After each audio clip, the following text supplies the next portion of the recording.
Chapter 6. Fighting for a Future. The next weeks were a blur of forms, questions, and cold waiting rooms. Elena took time off work to go with me to government offices. Without any living family, without records for the last 30 years, I was a problem no one wanted. But Elena did not give up. She spoke for me when I stumbled over my own story. She printed copies of the patents and laid them on desks. She looked bored clerks in the eye until they actually read the documents. Bit by bit, the system began to accept that I was not a ghost. I was Daniel Hart, born in 1963, legally alive, and suddenly very interesting. A lawyer named Mason agreed to see us after Elena sent him the patent files and a short summary of my unusual situation. He stared at me across his polished desk, tapping a pen.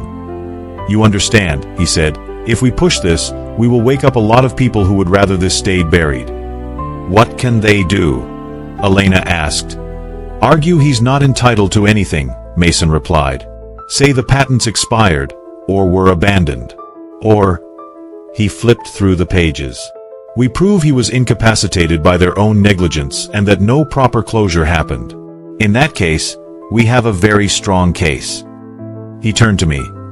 "Mr. Hart, your successful cryogenic suspension is a scientific first.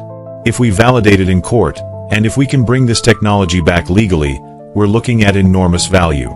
For medicine, for space travel, for many things." I glanced at Elena. She watched me with quiet encouragement.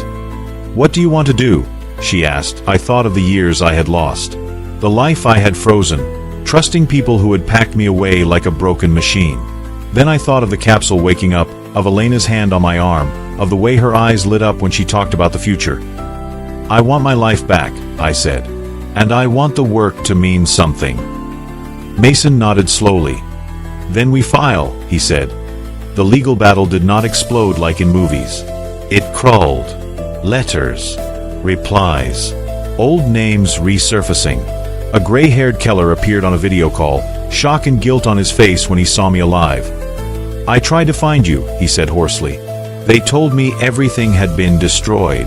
I failed you, Daniel." I felt anger rise, then fade. 30 years had already punished him more than I ever could. "We can still make it right," I said. "Help us." And he did. He confirmed the intent of our agreement, the fact that the capsule was never meant to be abandoned. His testimony carried weight. As months passed, the case drew attention. Reporters called it the man frozen in time. Strangers online argued whether I was a miracle or a legal headache. Through it all, Elena stayed beside me on long evenings. After meetings and documents, we would sit in her small apartment, sharing takeout. She showed me streaming services, video calls, everything I had missed. I told her about payphones, cassette tapes, and the world before everything went digital. First, we were two people from different times, just trying to bridge a gap of 30 years.